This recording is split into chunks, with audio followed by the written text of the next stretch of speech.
kababay nga nahatagan og higayunan nga makaduol sa Santo Papa dihang mibisita siya sa Tacloban City ni atong 2015 naguol kaayo sa iyang kamatayon.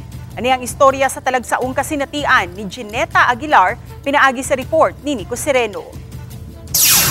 Si Aguilar upat sa iyang mga igsuon kauban ng ilang mga anak ang gibidisyonan sa Santo Papa kinsa mihunong atubangan sa ilang panimay kaniadto sa San Jose District.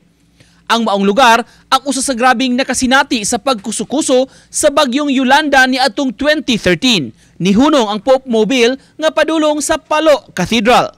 Sa iyang altar, makita ang hulagway sa Santo Papa, ingon man ang rosaryo nga gihatag kanila nga handumanan nila sa talagsaong pagbisita ni Pope Francis.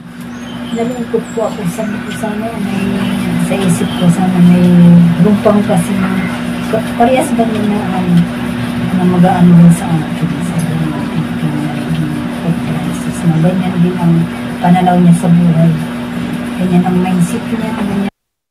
Ang pagduaw sa Santo Papa sa Tacloban City ug Palo sa Leyte niadtong January 17, 2015 ang usa sa highlight sa iyang pagbisita sa nasod. Migahin siya og oras aron makauban ang survivors sa Super Typhoon Yolanda, ang pinakakusog nga bagyo nga miigo sa nasod.